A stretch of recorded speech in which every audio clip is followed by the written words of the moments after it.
ये एवरग्रीन गाना वाकई में रिकॉर्डिंग के वक्त झेल बन गया था। रफ़ी साहब भी इसको रिकॉर्ड करते करते बोर हो चुके थे।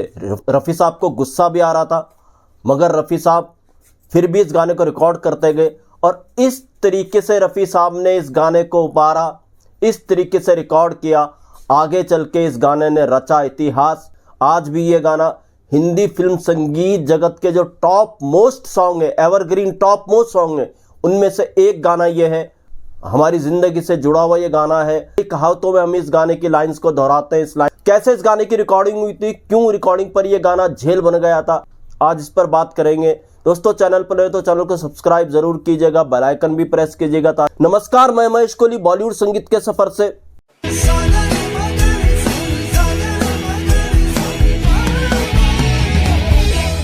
ये उस संगीतकार के गाने का किस्सा है जिनकी धुनें बड़ी संजीदा होती थी।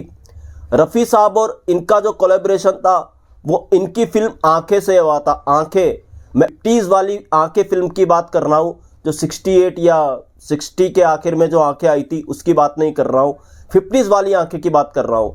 तो इन म्यूजिक डायरेक्टर ने रफ़ी साहब को सबसे पहले 50 के दशक में जो आंखें आई थी उसमें गवाया था। उसके बाद इन संगीतकार और रफ़ी साहब का जो कोलैबोरेशन हुआ था वो गजब का था। और ख़ासियत इस संगीतकार की कि रफ़ी साहब को जब भी ये गवाते थे तो अलर्ट मोड पे रहते थे। रफ़ी साहब की रिकॉर्डिंग से पहले कॉन्फिडेंट होना चाहते थे कि रफ़ी साहब ने कोई ऐसा गाना तो नहीं गाया जैसे जंगली टाइप गाना, चाहे कोई मुझे जंगली कहे। इतनी संजीदा उनकी धुनें रहती थी। तो रफ़ी साहब के साथ जब भी इनकी रिकॉर्डिंग होती थी तो रफ़ी साहब को फ़ोन करके वो पूछते थे, आपने भी हाल ही में कौन सी रिकॉर्डिंग की। अगर रफ़ी साहब बताते थे याहू टाइप गाने की उन्होंने कोई रिकॉर्डिंग की, तो फिर वो संगीतकार रफ़ी साहब को कहते थे, ठीक है, हम अपनी रिकॉर्डिंग थोड़े दिन रुक करके कर लेंगे। इतना ज़्यादा सिक्योर होना चाहते थे रफ़ी साहब के रिकॉर्डिंग को लेकर के ये। और रफ़ी साहब भी जैसा ये संगीतकार धुन बनाते थे उसके साथ पूरा इंसाफ किया करते थे। इन संगीतकार के अनुसार ही रफ़ी साहब इनका गाना रिकॉर्ड करते थे और फिर वो गाने कमाल के बनते थे। जी हाँ, इस संगीतकार का एक ऐसी ही गाना रिकॉर्ड हो रहा था, बड़ी मेहनत से उन्होंने इस गाने की धुन को बनाया था। इस गाने की एक खासियत भी थी कि ये गाना थोड़ा लेंदी था, थोड़ा लंबा ये गाना था। तो जब इस गाने की रिकॉर्डिंग हो रही थी, इसके म्यूजिक पार्ट बड़े गजब के थे। इसके म्यूजिक पार्ट बार बार चेंज हो जाया करते थे। इस गाने को रिकॉर्ड करना बड़ा मुश्किल हो रहा था क्योंकि उस दौर में लाइव रिकॉर्डिंग होती थी। तो होता क्या था कि जब भी कोई म्यूजिक पार्ट बजाया जाता था उसके बाद फिर दूसरा जो म्यूजिक पार्ट था वो दूसरे तरीके से रिकॉर्ड होता था। कभी कभी ढोलकी आ जाती थी, कभी बांसुरी आ जाती थी, कभी हारमोनियम आ जाती थी। बार बार हर अंतरे के बाद म्यूजिक चेंज हो रहा था, म्यूजिक पार्ट चेंज हो रहे थे। तो म्यूजिशियंस गलती कर देते थे। अब लाइव रिकॉर्डिंग हुआ करती थी, तो एक म्यूजिशियन ने भी अगर गलती की तो गाना फिर दोबारा से रिकॉर्ड। इस तरह करते करते करते काफी टाइम हो गया, गाना रिकॉर्ड ही ना हो।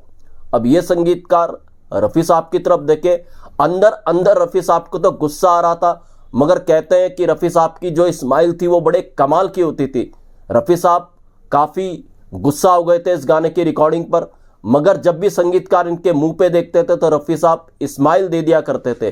और रफ़ी साहब की स्माइल से फिर ये संगीतकार तरोताज़ा हो जाते थे और उनको हिम्मत आती थी गाना रिकॉर्ड करने की।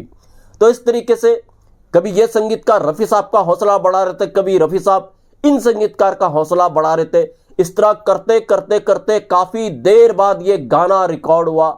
और जब ये गाना रिकॉर्ड हुआ तो कमाल का इसका रिजल्ट था। जी हाँ, ये गाना कौन सा था? जी हाँ, ये गाना था फिल्म हीर रांझा का। और गाना आप समझ गए होंगे, ये दुनिया ये महफिल मेरे काम की नहीं। इसके जो गाने में म्यूजिक पार्ट है सबको पता है, बताने की जरूरत नहीं है। हर अंतरे के बाद चेंज होते हैं और इसके अंतरे अलग अलग तरीके की सिचुएशंस पे थे, तो अंतरे भी अलग अलग तरीके के बनाए गए थे। तो उनके म्यूजिक पार्ट भी अलग अलग तरीके के थे, बार बार म्यूजिक पार्ट बदल रहे थे, जिसके कारण इस गाने को रिकॉर्ड करने में दिक्कत आ रही थी। इसके संगीतकार थे मदन मोहन। और बहुत लोगों का यह मानना है कि रफ़ी साहब ने अपनी जिंदगी से ज्यादा टेक इस गाने में दिए। जी हाँ, हो सकता है, मगर एक इंटरव्यू के दौरान जो मदन मोहन साहब के बेटे संजीव कोहली, उन्होंने ये बताया कि रफ़ी साहब इस गाने को ठीक गा रहे थे, मगर म्यूजिशियंस बार बार गलती कर रहे थे, जिसके कारण रफ़ी साहब गुस्सा हो गए थे। ये संजीव कोहली ने कहा, मदन मोहन साहब के बेटे ने। मगर रफ़ी साहब अंदर से तो भला ही नाराज हो रहे थे, मगर जब भी मदन मोहन साहब उनकी तरफ देखते थे तो रफ़ी साहब स्माइल दे दिया करते थे और मदन मोहन साहब को हौसला मिलता था इस गाने को आगे बढ़ाने का। इस तरीके से ये गाना रिकॉर्ड हुआ। रफ़ी साहब ने भले ही ज़्यादा टेक दिए हो, बतौर संजीव कोहली रफ़ी साहब इस गाने को ठीक गा रहे थे। म्यूजिशियंस बार बार जो म्यूजिक में बदलाव होता था हर अंतरे के बाद, उसमें बड़ा कंफ्यूज हो रहे थे और गलती कर देते थे। लाइव रिकॉर्डिंग थी तो रफ़ी साहब को फिर से दोबारा से गाना पड़ता था। तो ये थी इनसाइड स्टोरी मदन मोहन साहब और रफ़ी साहब के एक अमर गाने की। ये दुनिया ये महफिल मेरे काम की नहीं। तो दोस्तों ऐसे भी किस्से वैसे किस्से मैं आपके लिए लेकर के आता रहूंगा। महेश कोहली को दीजिएगा इजाजत। Good bye, good luck and take care.